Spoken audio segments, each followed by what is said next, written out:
Halo warga intelektual sekalian. Wah, menurut saya oknum ustadz ini tidak layak disebut sebagai manusia. Oknum ustadz ini sangat layak disebut sebagai binatang, kutu kupret, babi. Bahkan kelakuannya lebih hina atau lebih biadab daripada seekor babi. Oknum ustadz yang saya maksud di sini adalah Ustadz Evi Effendi. Ustadz ini sangat kondang sekali guys, sangat viral ya beberapa tahun yang lalu. Dan Ustadz ini seringkali disebut sebagai Ustadz Gaul. Ustadz ini berasal dari Bandung dan baru-baru ini dia dijadikan tersangka oleh polisi. Kenapa dia dijadikan oleh polisi sebagai tersangka? Konon katanya karena dia meludahi putrinya sendiri guys. Bayangkan, seorang pemuka agama, oknum ustadz, meludahi putrinya sendiri, melakukan kekerasan, dipersekusi. Wow, luar biasa. Kok ada ya pemuka agama seperti ini? Kenapa pemuka agama zaman sekarang ini ya? Kalau saya perhatikan di Konoha ya, ini hanya di Konoha ya, bukan Indonesia ya, nggak ada urusan dengan orang Indonesia. Karena orang Indonesia itu anti kritik guys. Kalau saya perhatikan tuh ya, di Konoha itu, kita itu punya standar pemuka agama itu sangat rendah sekali. Bahkan Ustadz Evi ini mantan orang yang pernah dipenjara guys. Bayangkan, mantan narapidana bisa jadi ustadz kondang dengan follower jutaan orang. Bayangkan. Jadi itu artinya berarti standar pemuka agama kita itu sangat rendah sekali. Bayangkan, pemuka agama yang kita agungkan itu adalah pemuka agama yang tidak bermoral, bahkan mantan narapidana dijadikan sebagai panutan atau pemuka agama. Dan menurut saya ini sangat-sangat perlu saya kritisi ya. Kita sebagai kaum intelektual harus mengkritisi hal seperti ini. Karena apa? Karena ini mempengaruhi kemajuan suatu bangsa. Pemuka agama itu mempengaruhi kemajuan suatu bangsa guys, jangan salah. Karena apa? Karena banyak keputusan kita berdasarkan aturan agama. Apa yang diucapkan oleh pemuka agama itu seringkali ditelan bulat-bulat oleh umatnya. Nah, ketika umatnya menelan bulat-bulat perkataan pemuka agama, maka itu akan menjadi pola pikir. Itu akan menjadi doktrin, dogma, dan lain sebagainya. Dan ketika pola pikir ini dilaksanakan oleh umatnya, maka itu akan menentukan nasib bangsa kita. Jadi berhubungan, ini ada korelasinya guys. Ya, kalau kita mau berpikir ya, cuman warga Konoha kan malas berpikir ya. Nah, yang jadi pertanyaan, bagaimana kronologinya? Kenapa Ustadz Evi ini menganiaya putri kandungnya sendiri guys? Apa alasannya? Apakah yang salah itu putrinya atau oknum ustadznya? Kemudian kenapa standar pemuka agama kita di Konoha itu sangat-sangat rendah sekali? Standar pemuka agama itu harus tinggi, ya, seperti agama lain gitu, seperti agama sebelah. Tapi kalau di Konoha itu saya perhatikan, standar pemuka agama kita itu sangat rendah sekali, ya. Bisa bahasa Arab dikit langsung dipanggil ustadz, bisa ngomong sedikit bahasa Arab langsung dipanggil pemuka agama ya. Kemudian dia berpakaian seperti orang Arab, dipanggil ustadz, pakai peci, dipanggil ustadz dan sebagainya. Jadi sangat rendah sekali. Kita tidak pernah fokus pada kepribadiannya gitu. Kita tidak pernah fokus pada karakternya. Kita tidak pernah fokus pada akhlaknya. Kalau di luar negeri, ya di Arab misalnya, di Arab itu ya harus S1 guys ya, jadi pemuka agama. Butuh effort yang sangat luar biasa jadi pemuka agama, nggak boleh sembarangan. Di agama Kristen juga jadi pendeta itu kan harus sekolah ya, 4 sampai 5 tahun gitu ya. Agama Buddha juga seperti itu ya, ada ujiannya gitu. Tapi kalau di Konoha saya perhatikan nggak ada ujiannya. Ya bisa bahasa Arab dikit langsung jadi pemuka agama, dipanggil ustadz. Ya pakai peci dikit dipanggil ustadz. Nah, jadi pertanyaan, kenapa standar pemuka agama kita itu sangat rendah sekali? Kenapa kita menjadikan pemuka agama mantan narapidana? Apa alasannya? Apa yang salah?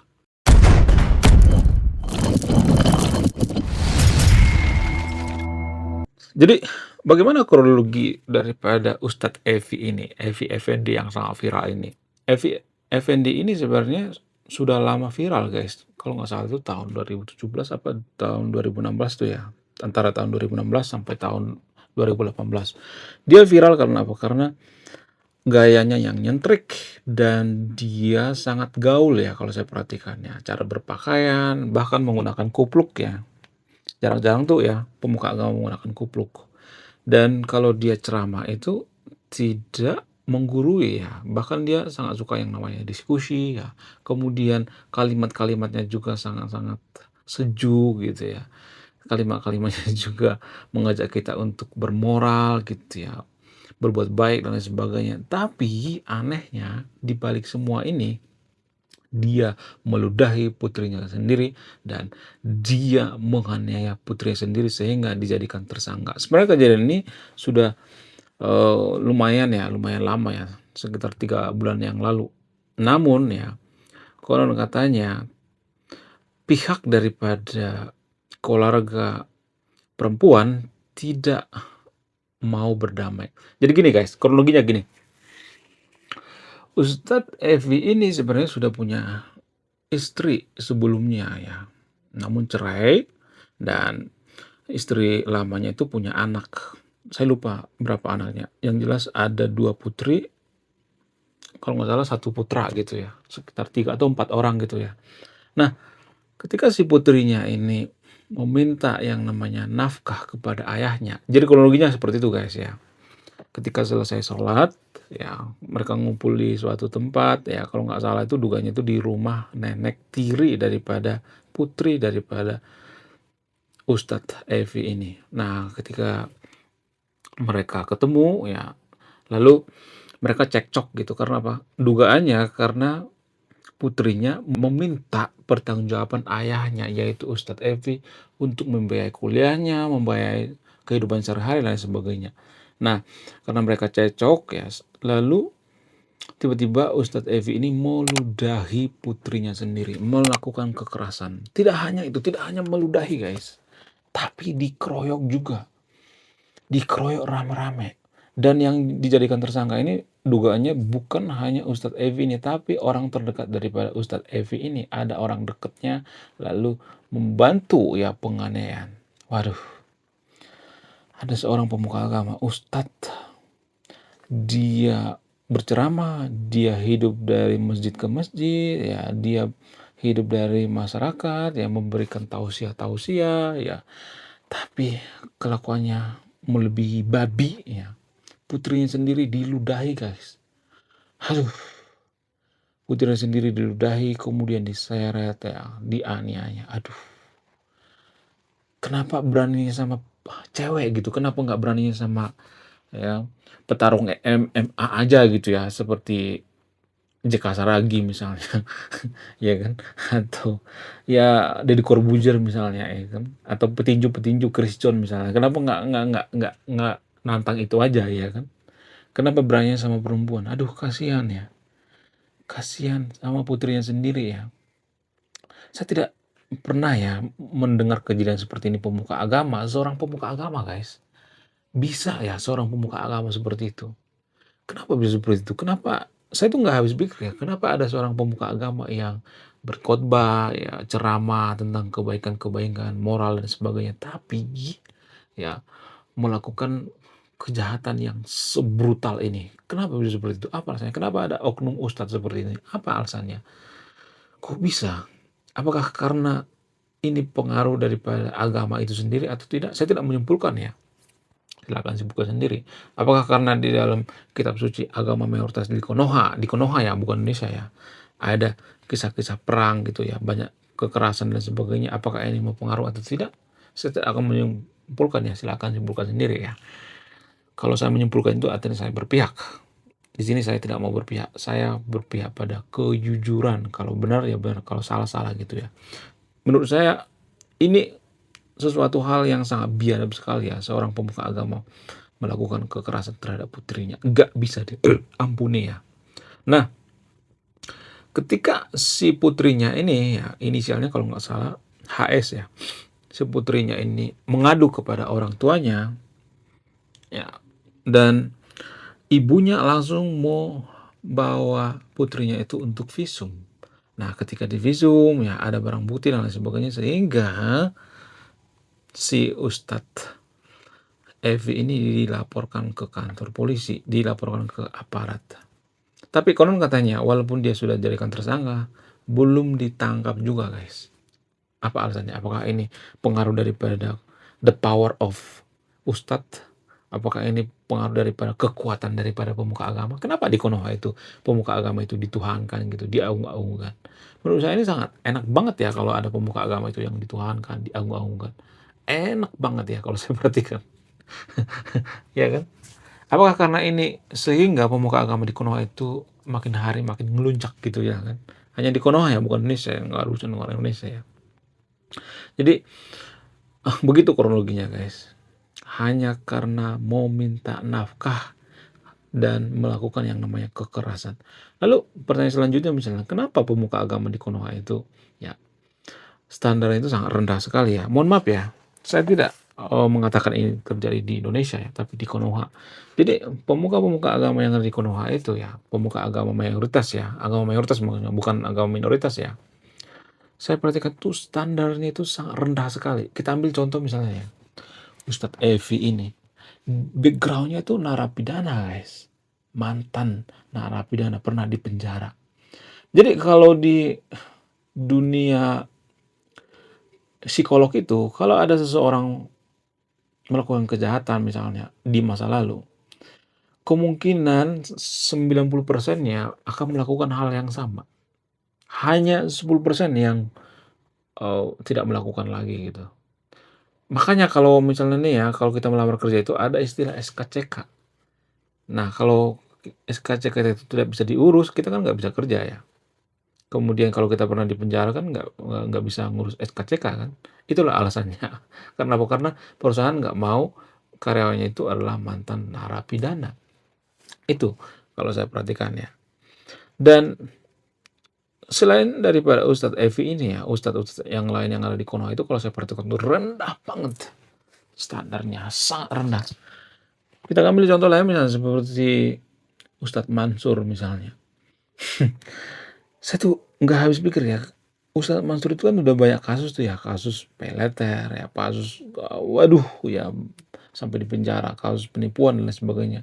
Tapi ya kalau saya perhatikan itu masih ada aja ya pemuka agama yang percaya dengan Ustadz Mansur. Aduh, otaknya di mana ya? Kenapa bisa seperti itu? Kenapa ada yang masih percaya dengan Ustadz Mansur? Udah ditipu berkali-kali, ada yang percaya gitu. Apa alasannya? Apakah karena pengaruh daripada doktrin agama? Apakah ini pengaruh daripada dogma agama? Jadi dogma agama itu mengatakan bahwa, ya mohon maaf ya, dogma agama itu mengatakan kita tidak boleh menuhankan logika. Ya, kita harus menuhankan kebodohan gitu. Ya. Kita tidak boleh menuhankan logika.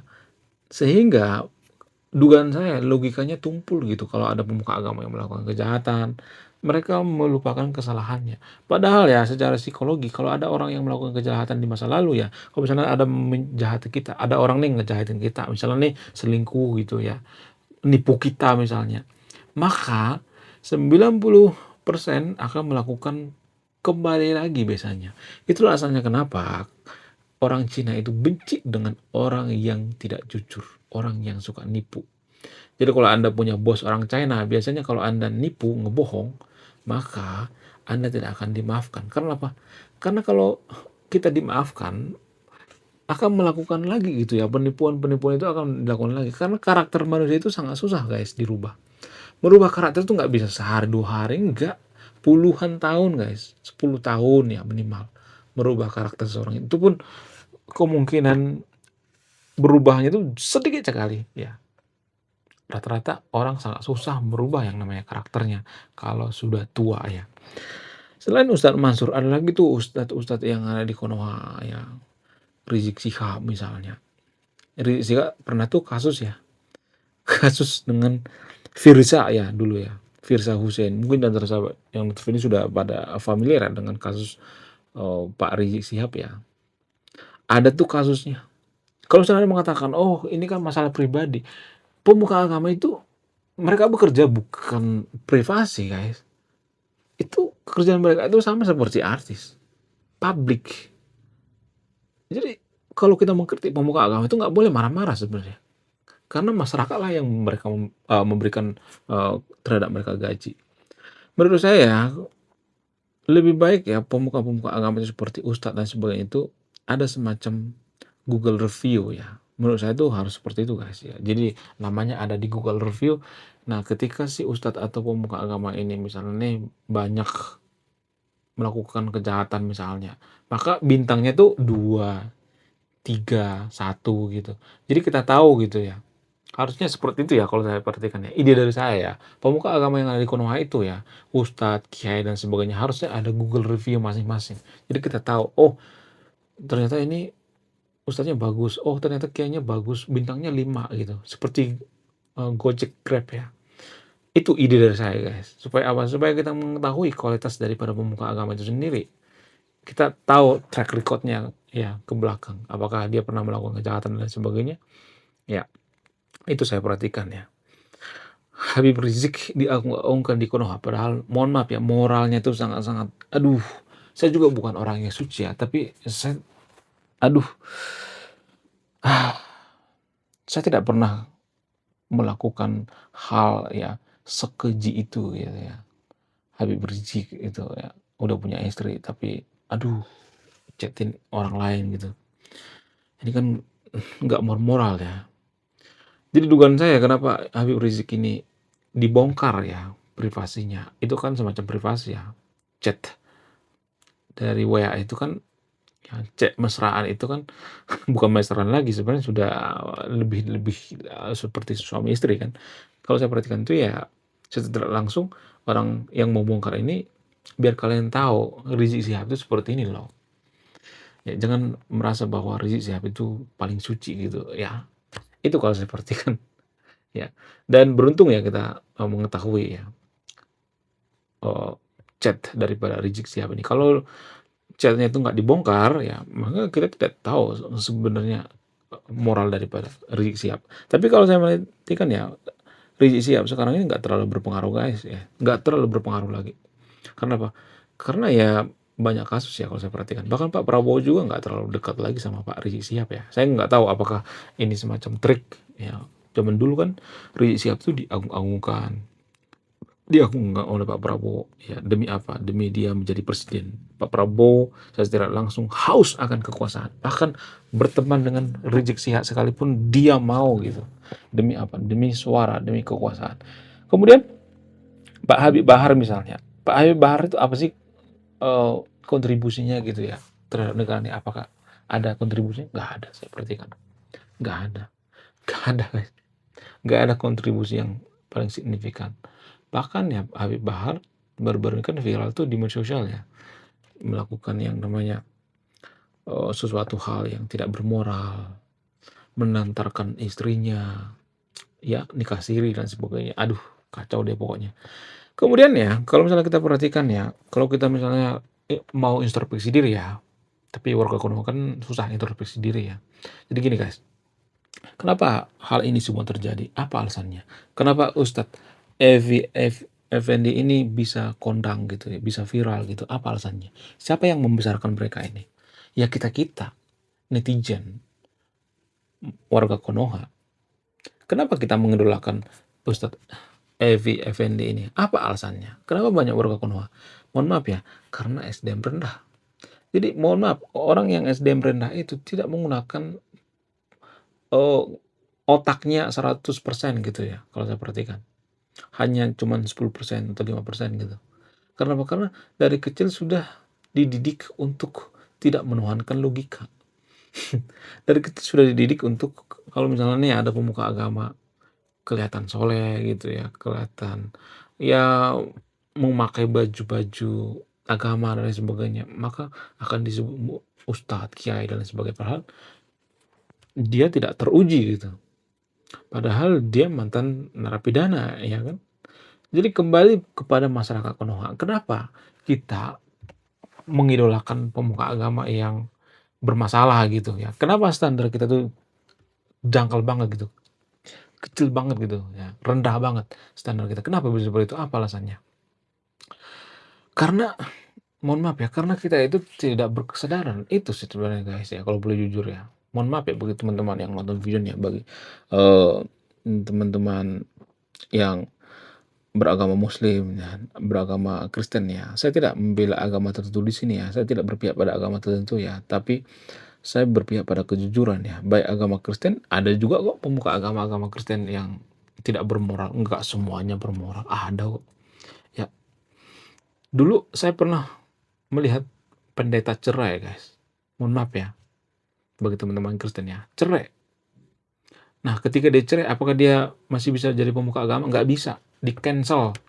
Ada culture cancel ya. Jadi kalau misalnya pendeta ini misalnya nih melamar ke gereja-gereja gitu yang menjadi pendeta, walaupun dia punya sekolah gitu, nggak diterima. Karena apa? Karena masa lalunya, backgroundnya. Pendeta kan nggak boleh cerai ya, tapi dia cerai tuh. Ya. Dan kalau saya perhatikan tuh ya, pemuka agama zaman sekarang ini ya, mereka itu belum teruji ya. Walaupun mereka sekolah gitu ya, tapi tetap kurang teruji kalau saya perhatikan ya, moralnya gitu. Jadi pemuka agama itu harus bisa menahan diri gitu, harus benar-benar suci gitu. Kalau kurang misalnya ya, atau ya kalau misalnya dia masih belum bisa menahan diri, ya jangan jadi pemuka agama. Nanti Anda akan mencoreng nama pemuka agama itu sendiri, nama baik pemuka agama itu sendiri. Ya, itu saya perhatikan ya. Tapi kalau kita berpikir lebih dalam lagi ya, saya perhatikan itu hanya di agama mayoritas di Konoha yang tidak di-cancel ya, kalau misalnya ada pemuka agama yang bermasalah. Misalnya nih Ustadz Evi ini di penjara misalnya, ya. Kemudian keluar dari penjara, nanti pasti akan kondang lagi gitu. Nanti akan viral lagi, terkenal lagi, banyak followernya lagi. Jadi kita itu tidak bisa berpikir logis gitu ya, berpikir rasional gitu ya, realistis gitu. Jadi kita itu benar-benar menuhankan pemuka agama. Itu yang saya perhatikan di Konoha. Susah ya, kalau untuk menjadi negara maju susah ya, orang-orang seperti ini, susah banget ya. Kemudian selain itu kalau saya perhatikan itu ya, kenapa hal ini bisa terjadi? Kenapa pemuka agama di Konoha itu banyak yang standarnya itu sangat rendah sekali, kualitasnya sangat rendah sekali gitu ya. Terutama pemuka agama mayoritas di Konoha. Apa, yang mempengaruhi? Yang paling mempengaruhi itu karena tidak ada yang namanya standarisasi. Pemuka agama di Konoha itu nggak ada standarisasi, guys. Pakai peci langsung disebut ustadz, kemudian yang bisa bahasa Arab sedikit langsung dipanggil ustadz ya. Nggak mengerti sebenarnya apa esensi daripada agama itu ya. Banyak tuh ya di Konoha itu ada gus-gusan ya, kalau saya perhatikan. Anak dari pemuka agama ya, nanti anaknya ini dididik jadi pemuka agama gitu, tapi moralnya juga nggak pokoknya nggak bermoral banget gitu kalau saya perhatikan. Nah yang jadi pertanyaan, kenapa seperti itu? Apa alasannya? Tapi jangan ditiru ya, ini hanya saran saya. Selagi kita masih fanatik dalam beragama, masih peduli banget dengan agama, hal ini nggak bakal hilang guys, nggak bakal hilang. Karena apa? Karena mohon maaf ya sebesar-besarnya, semakin seseorang itu mendalami agama, kalau di Konoha saya perhatikan, semakin otaknya tumpul gitu. Saya nggak tahu kenapa ya. Itu yang saya perhatikan. Yang ada di otak mereka itu hanya kawin, kawin, kawin, kawin, kawin, kemudian surga, surga, surga, surga, ya, melakukan ibadah-ibadah. Jadi kalau orang-orang seperti ini diajak untuk maju susah banget. Susah diajak untuk mencari negara maju orang-orang seperti ini. Ya, mohon maaf ya, nggak semuanya tapi rata-rata saya perhatikan seperti itu ya. Lalu solusinya apa? Solusinya ya kalau dari saya pribadi ya, ini khusus bagi warga Konoha ya, jangan terlalu peduli dengan agama. Itu solusinya. Kalau kita perhatikan Jepang misalnya, apakah Jepang peduli dengan agama? Enggak. Tapi gini guys, saya mengatakan jangan terlalu peduli dengan agama itu bukan berarti saya membenci kebaikan, enggak. Bukan berarti saya membenci kejujuran, enggak. Karena kebanyakan saya perhatikan di Konoha itu, orang beragama itu enggak ada bedanya dengan orang yang tidak beragama. Bahkan lebih brutal orang yang beragama. Orang yang beragama itu merasa bahwa dirinya paling suci, paling benar, Tuhannya yang paling uh, sakti, ya, Tuhannya yang paling maha benar dan sebagainya, sehingga menyesatkan Tuhan orang lain. Dan ini problematik banget ya, masalah banget ya kalau saya perhatikan ya. Kalau kita bandingkan dengan negara maju misalnya Norwegia, Finlandia dan lain sebagainya, Rata-rata mereka di sana agnostik, guys, ateis. Saya tidak nyuruh yang untuk jadi agnostik atau ateis ya, tapi mereka lebih bermoral, lebih manusiawi, lebih menjaga alam gitu. Ya, di Konoha itu ngaku-ngaku si paling bertuhan, tapi ya ada pemuka agama meludahi putrinya sendiri, guys. Aduh, kacau banget. Oke, sekian video ini. Terima kasih sudah memahami. Saya kaum intelektual, salam rasional.